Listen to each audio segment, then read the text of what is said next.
అందరికీ సాయిరామండి. అందరికీ వినాయక చవితి శుభాకాంక్షలండి. ఓం శ్రీ మహాగణాధిపతయే నమః. ఓం తత్పురుషాయ విద్మహే వక్రతుండాయ ధీమహి తన్నో దంతిః ప్రచోదయాతు. ఓం శాంతి శాంతి శాంతి. ఆది పూజ్యో వినాయకః అంటారు కదా. అంటే ఏ పూజ చేసినా, ఏ పని మొదలుపెట్టినా మొదటి పూజ చేయవలసింది గణపతికే కదండి. అలాంటి గణపతికి ఏ పూజ చేసినా, ఏ పని మొదలుపెట్టినా చేసే పూజలే కాకుండా ప్రత్యేకంగా వినాయక చవితి అని ప్రత్యేకంగా పూజ చేసే రోజు ఏర్పాటు చేశారు కదా.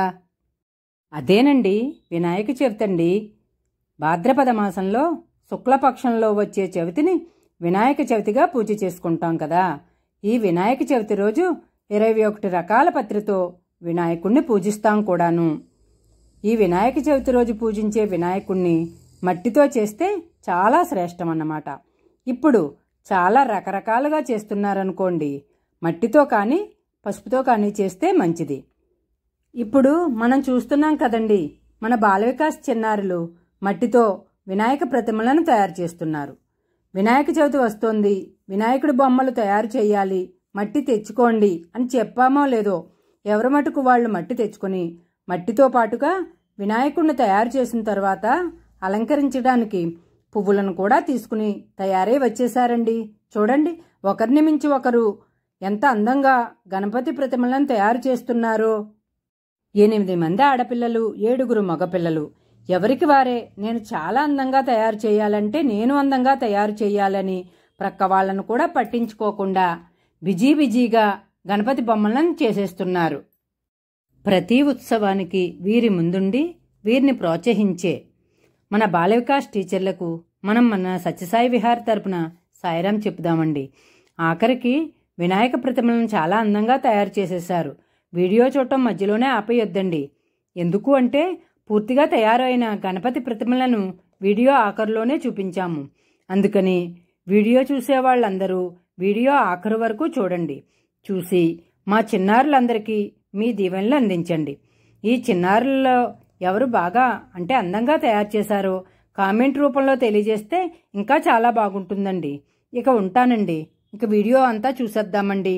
జై సాయిరామండి.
Go